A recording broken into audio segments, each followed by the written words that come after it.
The declaration, I am God, is a declaration of freedom. Freedom from the belief that I am just a flesh and blood human being. Because the truth is, I am far more than that. And this is the truth that will set me free. The declaration, I am God, ain't about the quest for power over the elements. This ain't about conjuring up lightning bolts and making it rain. It is, however, about the quest for my highest and my best. It is about meeting my manifest destiny on my spiritual, mental, emotional, and physical plane of existence. The declaration, I am God, frees me up to embody the Christ principle and become Christ, thereby achieving my spiritual destiny. My mental destiny is achieved by relaxing in the knowing that the all-knowing dwells in me.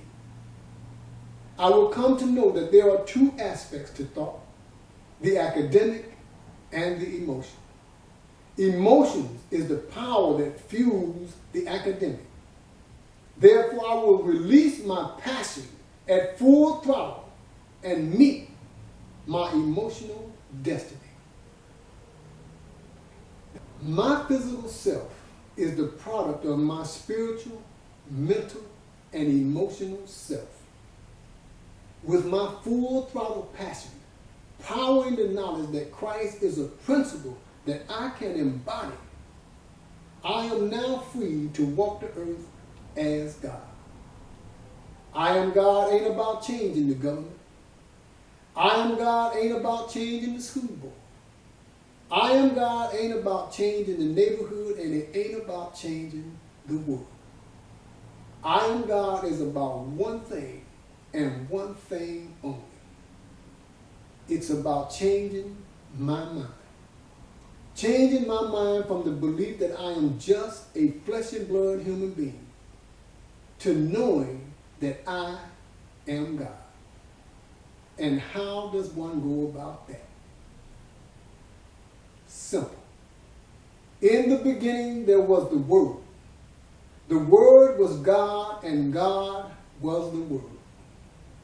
Through a steady intravenous feeding of my mind with the word, I am God, the transformation takes place. Too simple, you say. Well, everything I know or think I know, believe or think I believe about myself came that exact same way. In the beginning, I will speak the word and merely hear it. Somewhere along the way, my emotions will attach itself to the word and I will feel it. My emotions will unleash my passion for the word and I will commit to it. Passion and commitment will bring about manifestation. I and the word become one. Then I shall know of myself, I am God. I am God does not place me in the realm of some supernatural being. In fact, quite the contrary. It puts me back into the realm of the natural and thereby tapping me into nature and all the power it has invested in me. I am God puts me in touch with the power that I use to grow myself from a clot to an embryo, from an embryo to a fetus, from a fetus to a newborn, from a newborn to a full-blown adult.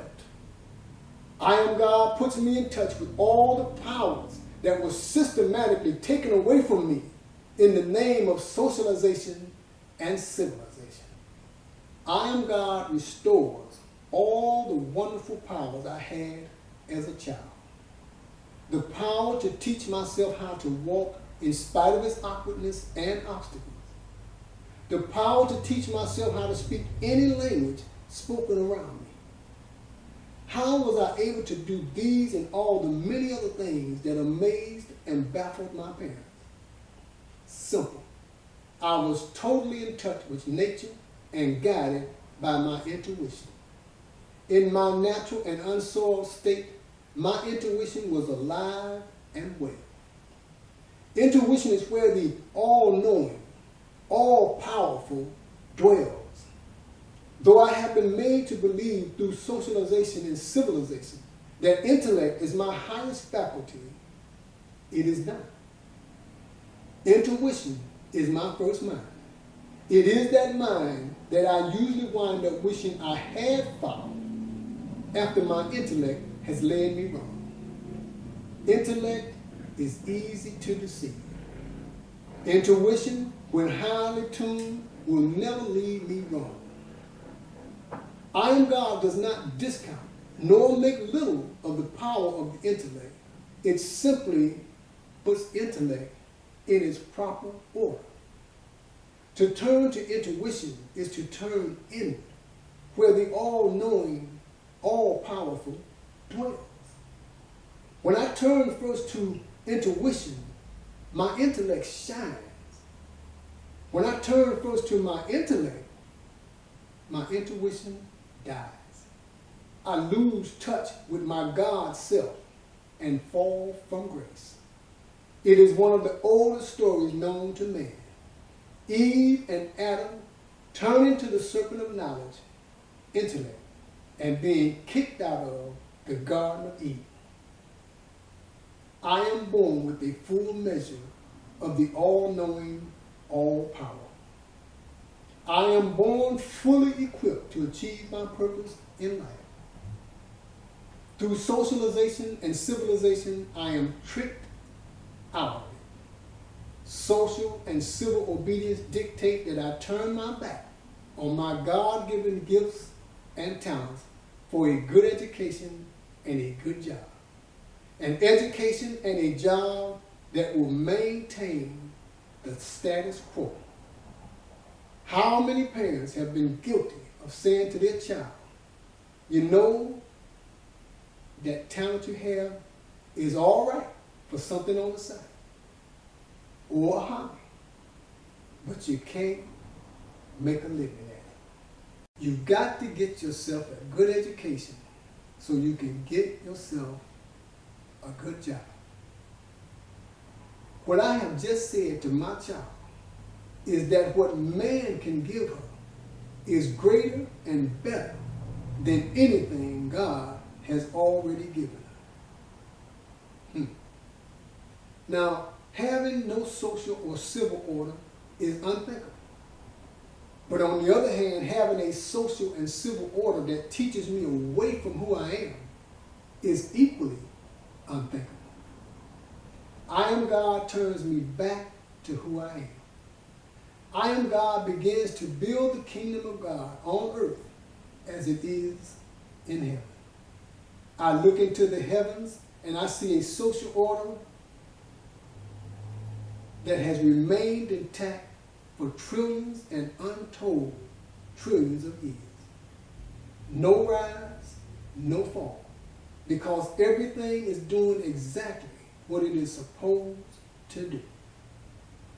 IAMGOD turns me inward where the all-knowing, all-powerful dwells.